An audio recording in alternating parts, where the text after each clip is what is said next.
Apakah kalian pernah merasakan kok kayaknya beberapa bagian tubuh tertentu seperti melar ya? Ini bukan imajinasi, karena itu memang benar. Di sanalah tempat-tempat di mana tubuh kalian menyimpan lemak.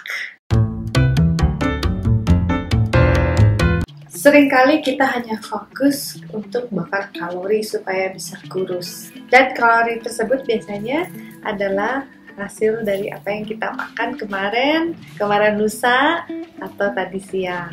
Sedangkan lemak yang udah duduk manis di dalam selama lebih dari 10 tahun masih nongkrong di sana. Kalian harus mengerti dulu perbedaan menurunkan berat badan versus menurunkan kadar lemak. Ya, klik aja link yang ada di atas ini. Menurunkan kadar lemak itu nggak sesimpel seperti menurunkan kiloan di timbangan.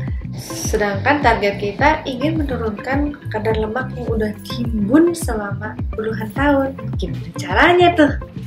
Tonton aja video ini sampai habis, karena saya bakal kasih 15 tips penting supaya bisa bakar lemak secara efektif. Tips number 1, strength training. Latihan yang menggunakan kekuatan otot akan membuat otot saling kontraksi melawan resistance. Olahraga jenis ini akan menambah massa otot dan kekuatan kita juga efektif dalam membakar lemak. Kalau kita melakukan olahraga kardio seperti aerobik, tubuh kita hanya akan membakar kalori saat itu saja, saat waktu kita latihan. Sesudah latihan, stop bakarnya. Tapi kalau kita melakukan strength training, latihan beban, membangun massa otot, tubuh kita akan terus membakar lemak bahkan saat kita lagi tidur. And tenang, para wanita, jangan takut. Tubuh kalian gak akan jadi gede, bahkan jadi lebih rapi dan slim karena lemaknya dikikis. Kalau jadi besar, itu ya berarti karena lemaknya masih banyak di dalam. Toh kalian gak akan main coba-coba konsumsi obat kan? Number 2, diet tinggi protein. Nah, tadi kan aku mention kalau kita harus bangun massa otot supaya bisa bakar lemak. Otot juga perlu bensin yang datangnya dari protein. Konsumsi protein yang berkualitas dapat membantu mengecilkan perut buncit, menjaga massa otot yang ada, menstabilkan metabolisme tubuh saat terjadi pembakaran, mengurangi rasa lapar, dan bikin perut tetap kenyang lebih lama. Sumber protein itu banyak sekali. Yang bagus tuh yang lean ya, yang lemaknya rendah, kalorinya juga rendah. Ada protein nabati dan ada juga protein hewani.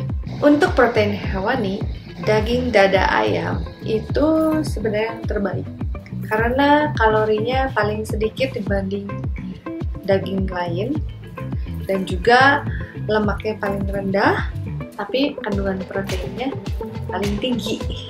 Di sini silahkan lihat gambarannya, comparison dari berbagai macam protein hewani yang berjumlah 100 gram. Jadi kalian bisa bandingkan ya, kadar lemaknya, kadar sodiumnya, kandungan kalori, dan protein. Bagi yang vegan atau vegetarian, bisa memilih protein nabati seperti dari legumes, lentils, tofu, tempe, dan beans. Namun, pada umumnya protein nabati memiliki kandungan kalori yang lebih tinggi dan kandungan protein yang lebih rendah. Jadi untuk menyamakan protein yang sama seperti hewani itu butuh kuantitas lebih banyak, ya akhirnya tekor di kalorinya deh. Jadi olahraganya harus diseimbangkan lagi sesuai dengan intake makanannya. Telur putih adalah salah satu favorit sumber protein karena juga lebih affordable. Di dalam 100 gram telur putih mengandung 9 gram protein, 165 mg sodium, dan 0,2 gram fat. Memang fatnya rendah, proteinnya cukup baik, kalorinya pun hanya 52. Tapi sodiumnya itu tinggi, sedangkan kita mau mengeluarkan kandungan sodium yang ada di dalam tubuh. Yang nyambung ke tips nomor 3, cut down your salt intake. Garam itu dapat mengikat air dan lemak. Jadi kalau konsumsi kebanyakan, udah jelas-jelas kadar air dan lemak di dalam otot itu akan diikat oleh garam. Juga yang tentunya mempengaruhi penampilan kita, apalagi kalau udah kebiasaan makannya yang enak, gurih-gurih, udah pasti deh, itu pasti banyak banget garam di dalamnya.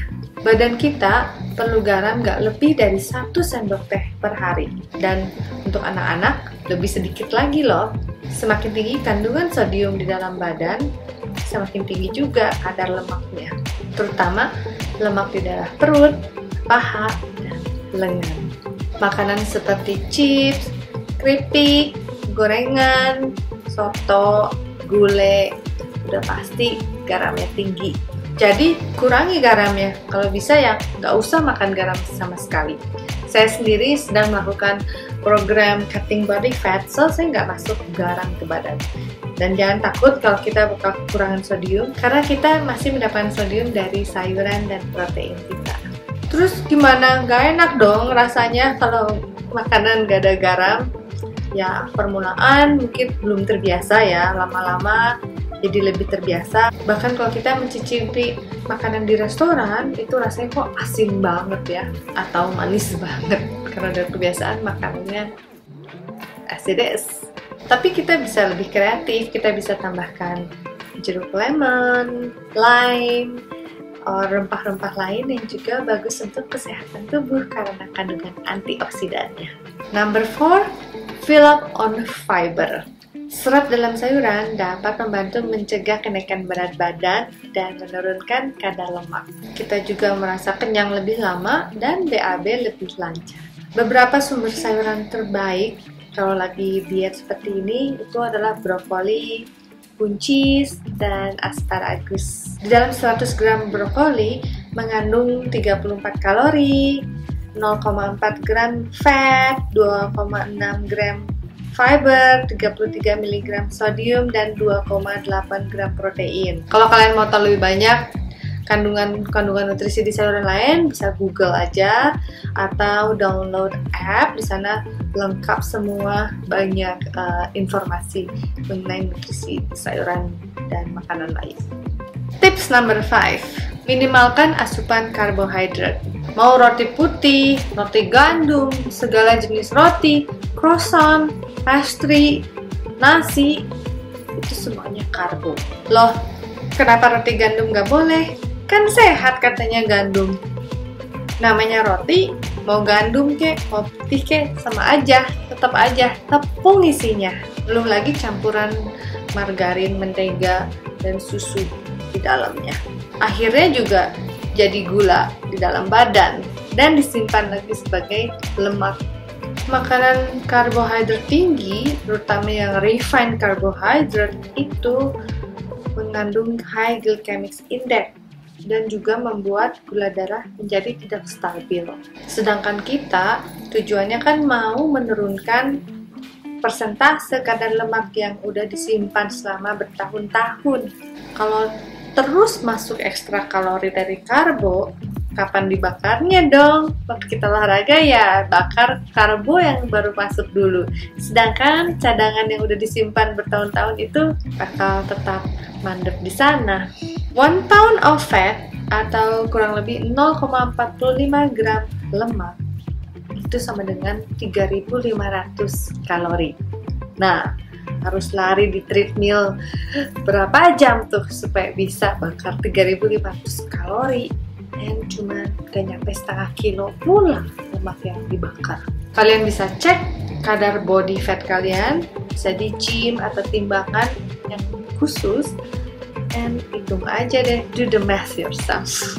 Ini makanya gak ada yang namanya instan, Indomie kali ya, instan. So semakin banyak karbo yang masuk, makin lama deh dibakarnya cadangan lemak kita. Number 6, konsumsi lemak yang sehat. Kan mau buang fat, kok malah disuruh makan lemak sih? Kalau healthy fat, lain lagi ceritanya. In general, lemak itu memang butuh waktu lebih lama untuk dicerna, sehingga juga membantu menahan rasa lapar lebih lama, membuat kita merasa lebih kenyang. Lemak yang baik adalah makronutrients yang diperlukan oleh badan supaya tubuh kita, organ, dan hormon bisa berfungsi lebih optimal.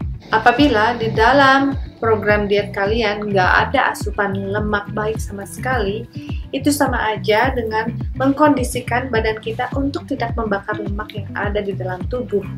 Badan jadi lebih pintar membakar kalori, tapi tidak dalam membakar lemak.